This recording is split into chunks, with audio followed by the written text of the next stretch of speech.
Have you ever wondered why the UK has thousands of road accidents every single year, even though most drivers genuinely believe they're good behind the wheel? The truth is, some of the most dangerous habits on British roads aren't reckless stunts or extreme speeding.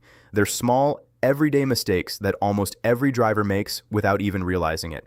Today, we're breaking down the most common driving mistakes UK drivers make, why they happen, and how you can avoid becoming part of the statistic.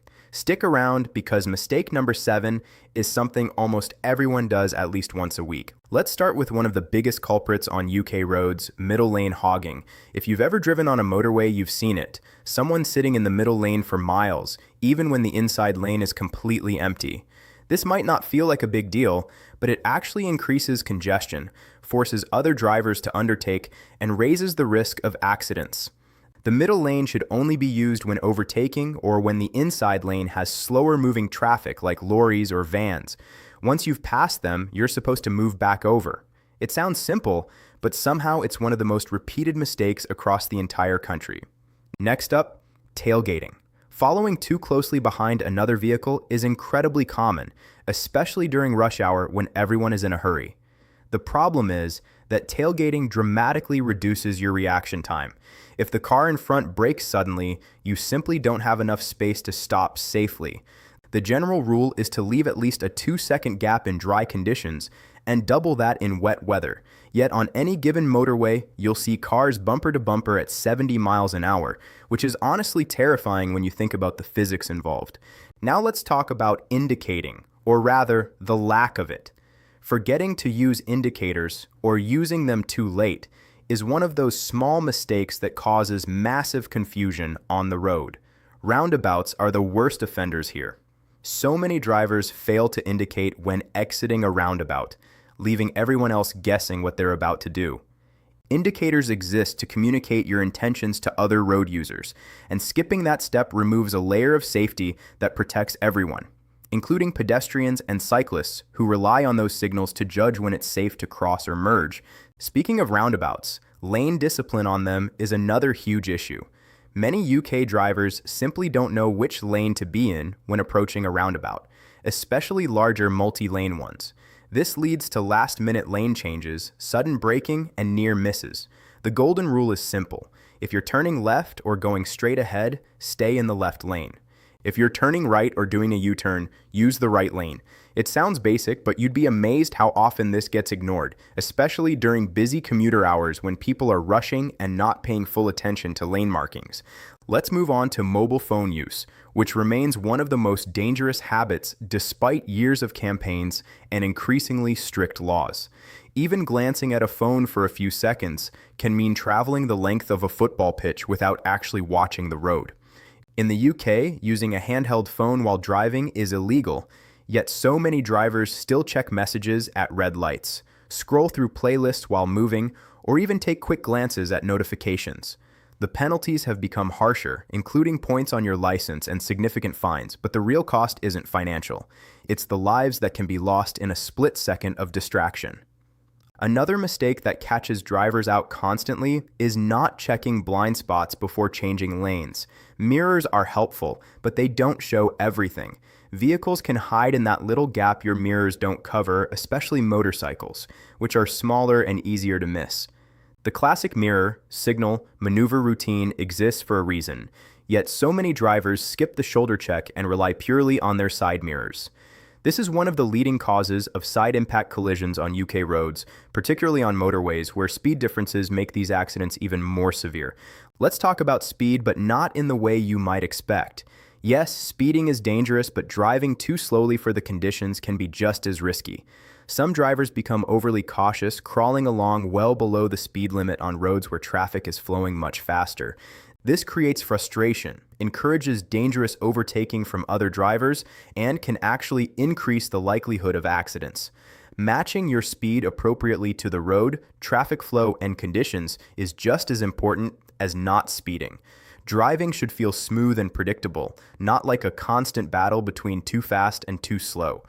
Now here's one that catches a lot of UK drivers off guard: junction priority confusion. Many junctions, especially in older towns and villages, have unusual layouts, where it isn't immediately clear who has right of way. Mistakes here often happen at give-way junctions, where drivers either stop unnecessarily, causing confusion behind them, or fail to stop when they actually should. Unmarked junctions are particularly tricky because there's no signage at all, just an unwritten rule that drivers should proceed with caution and give way to whoever arrived first or is already established in the junction. A lot of minor collisions in residential areas happen simply because someone misjudged who actually had priority.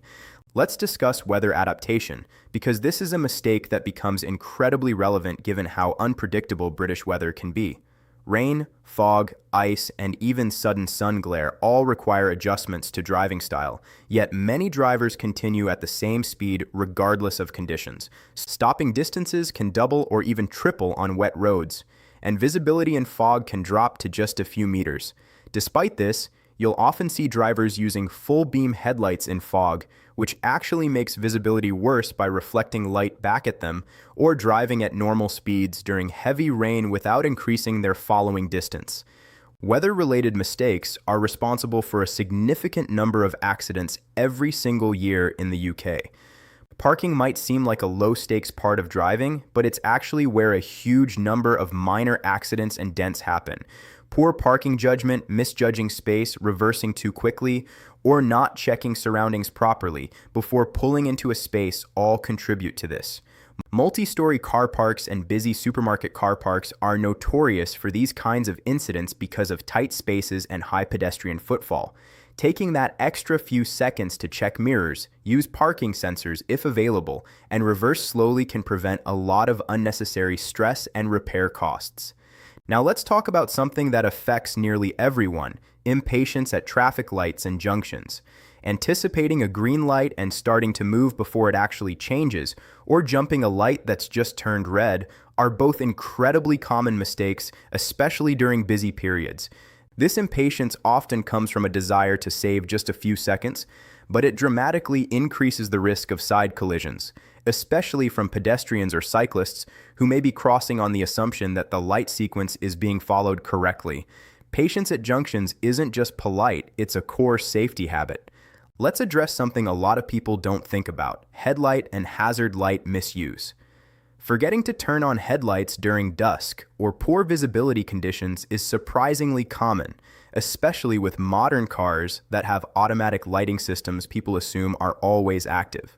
On the flip side, some drivers use hazard lights inappropriately, leaving them on while parked illegally or using them as a substitute for proper indicating in heavy traffic. Hazard lights have a specific purpose: warning others of a stationary vehicle or hazard, and using them outside of that purpose can create confusion rather than clarity. Now, here's mistake number 7 that I mentioned earlier, and it's one almost every driver is guilty of: not giving cyclists enough space when overtaking. The recommended distance is at least 1.5 meters, but in reality, many drivers squeeze past cyclists with barely any room at all, especially on narrower roads. This isn't usually intentional malice, it's often impatience or simply underestimating how much space a cyclist actually needs to stay balanced and safe.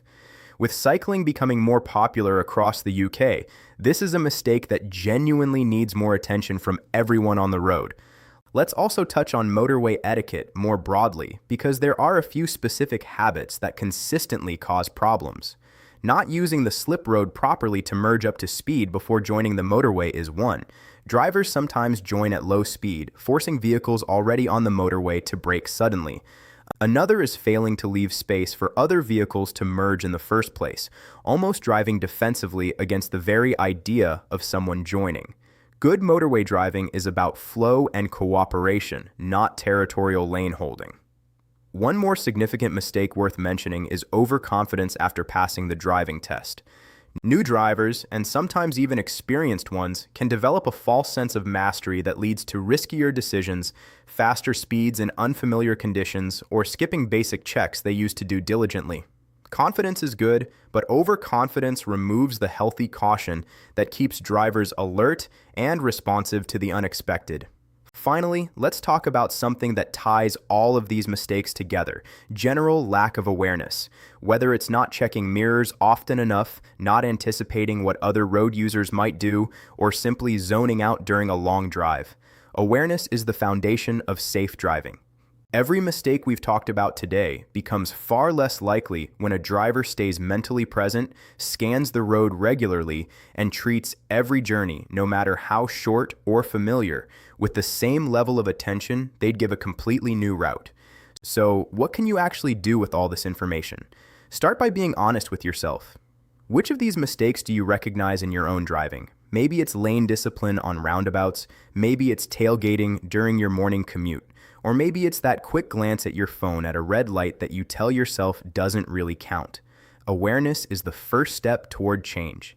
The second step is consistency, building better habits one drive at a time until they become second nature rather than a conscious effort. The roads in the UK are busy, varied, and full of unpredictable situations, from narrow country lanes to high-speed motorways. No driver is perfect, and even the most experienced among us slip into bad habits occasionally. What matters is recognizing these patterns and actively working to correct them, not just for our own safety, but for everyone else sharing the road with us: pedestrians, cyclists, motorcyclists, and fellow drivers alike. If this video helped you see your own driving a little differently, or even just reminded you of habits you've let slip over time, that's exactly what we're going for. Safer roads start with small individual changes, and every driver who improves makes the roads just a little bit better for everyone else too.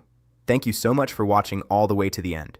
If you found this useful, drop a comment letting me know which mistake surprised you the most, or which one you're guilty of yourself. Don't forget to like this video and share it with someone who could use a friendly reminder before their next drive. And of course, make sure you subscribe to my channel so you never miss the next video packed with practical driving tips and road safety insights. Subscribe to my channel, and I'll see you in the next one.